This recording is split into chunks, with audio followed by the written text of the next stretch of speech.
साहब यही असल वजह उज़्मा के अपने घर में रहने की और मेरे अपने घर में रहने की।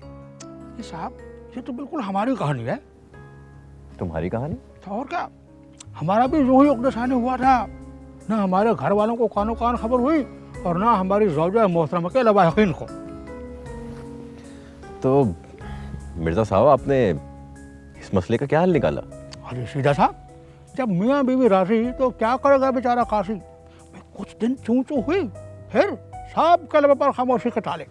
पर ये मोहब्बत का मुखलिसाना और साफ शफाफ इख्तिताम, इससे अच्छा भला और क्या हो सकता है? मिर्ज़ा साहब, मैंने आपसे मोहब्बत का इंजाम नहीं, इस मसले का हल पूछा है। उसी तरफ आ रहे हैं अहमद मियाँ, सीधे उसी तरफ। बस आप बबांगर डहल डंके के चोट पर अपने उकसाने का इनार करवाएं। यहाँ नाम तो है ना आपके पास? हाँ, लेकिन मिर्ज़ा जी। लो, उर्मा बिटिया भी आ गई।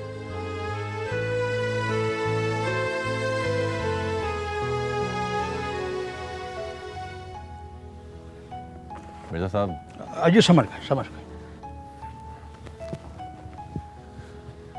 क्या बात है उस्मा, तुम डिस्टर्ब लग रही हो। बात ही ऐसी है अहमद, आप भी सुनेंगे तो परेशान हो जाएंगे। ऐसी कौन सी बात है उस्मा? अब तुम्हारे और मेरे दुख सुख साझे हैं, हमें मिलकर झेलने हैं। अबू मेरी शादी असलम से करना चाहते हैं। व्हाट? असलम से तुम्हारी शादी? हाँ, और मायरा की अकरम से। सब कुछ उलट हो गया है। अचानक ऐसी क्या परेशानी आन पड़ी कि अंकल ऐसे बुगलाहट के फैसले करने लगे? सायरा की वजह से। सायरा की वजह से? लेकिन ये बात मेरी समझ में नहीं आती, क्या मतलब? मैंने आपको बताया था ना, सायरा को मॉडलिंग का बड़ा शौक है। हाँ। आज उसकी एक मैगजीन में तस्वीर शाया हुई और वो मैगजीन कहीं से पुप्पो के हाथ लगी। और उन्होंने वो मैगजीन घर में दिखाया और घर को सर पर उठा लिया। घर में क्या, अगर उनके बस में होता ना तो पूरे इलाके को सर पर उठा लेती, बल्कि सायरा को भी घर से निकाल देती। लेकिन इस बात से तुम्हारी शादी का क्या ताल्लुक है? अबू फौरन ही किसी भी लड़के से सायरा की शादी करना चाहते हैं। साथ ही उन्होंने मेरी और मायरा की शादी भी असलम और अकरम से करने का ऐलान कर दिया है। मायरा और अकरम की शादी की बात तो समझ में आती है, लेकिन तुम्हारी शादी ये कैसे मुमकिन है? इम्पॉसिबल। बेजी, ये क्यों मुमकिन नहीं? इसलिए फारूक कि तुम्हारी बेटियां आप तुम्हारे हाथ में नहीं रहीं। छोटी ने रिसालों के लिए बड़ी बड़ी तस्वीरें छपवानी शुरू कर दी हैं और बड़ी हम सबको छोटा समझने लगी। हाँ, उसे अपनी नौकरी और नौकरी में मिले इस घर पर मान है। वो जानती है अब कोई उसका कुछ नहीं बिगाड़ सकता। फिर बिल्किस भाभी की थपकी भी हासिल है उसे। बड़े अफसोस का मुकाम है फरूक भाई, आपने जिंदगी में पहली बार कोई फैसला किया और वो इनकी अपनी बेटी ने रद्द कर दिया। हालांकि सब लोग मुझे बुरा समझते हैं। मैं कोई एतराज करती या बेजी की जुबान से कोई बात निकली होती तो बिल्किस भाभी ने सारा घर सर पे उठा लेना था। फरूक भाई, मैंने आपकी बात इसलिए नहीं मानी कि मुझे कोई बिल्किस भाभी का डर था या मेरे बेटों के लिए कोई मुझे रिश्तों की कमी है। और असलम के लिए तो एक से एक बढ़कर रिश्ता है, लेकिन मैं अपने भाई का मान नहीं तोड़ सकती। हाँ फारूक, अब देखो ना, जीनत, इस्माइल और उसके बच्चों ने बिला चूं चना तुम्हारी बात मान ली है, मगर उज़्मा? बेजी, उज़्मा भी मानेगी, वो मेरे कहने पे ही शादी करेगी। पर उसके तेवर तो कुछ और ही बता रहे हैं फरूक भाई।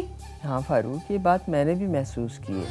वो किसी सूरत तुम्हारी बात नहीं मानेगी। बेजी, अगर माँ बाप चाहें नेक नियति से तो वो अपनी औलाद से हर बात मनवा सकते हैं।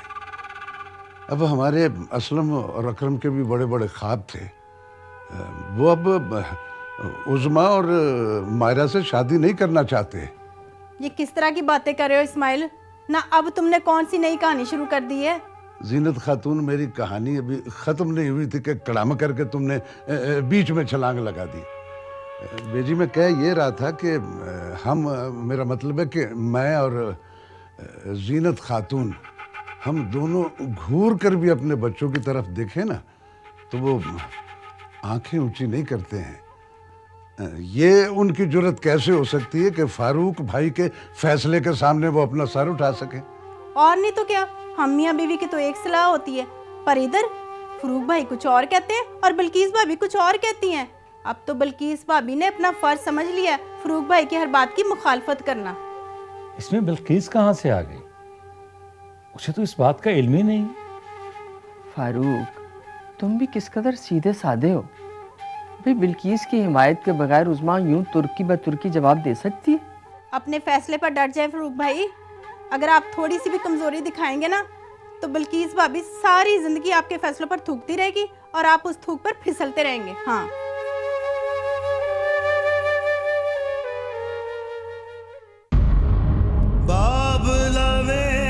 इसके अलावा हमारे पास कोई रास्ता नहीं है।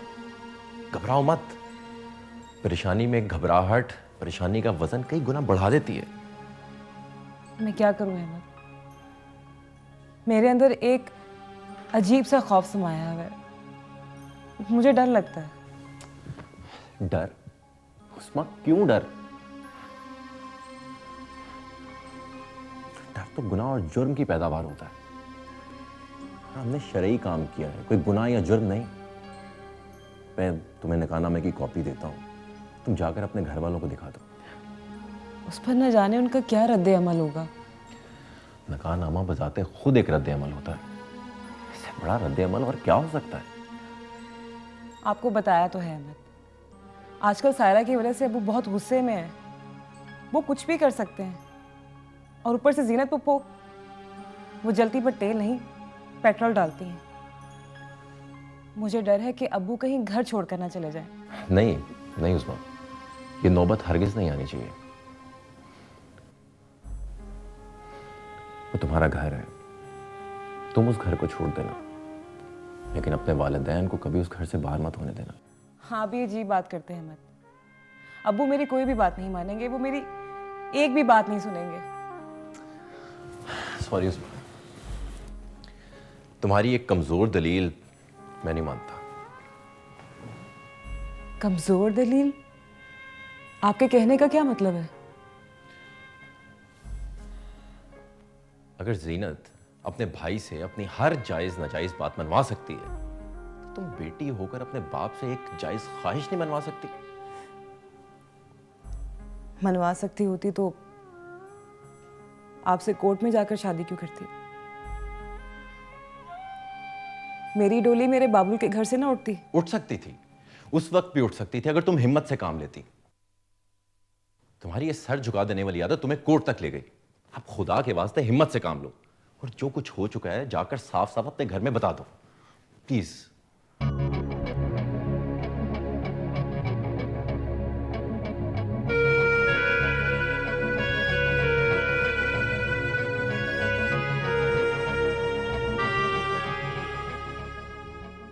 अगर आपने 25 अक्टूबर 2011 से अपनी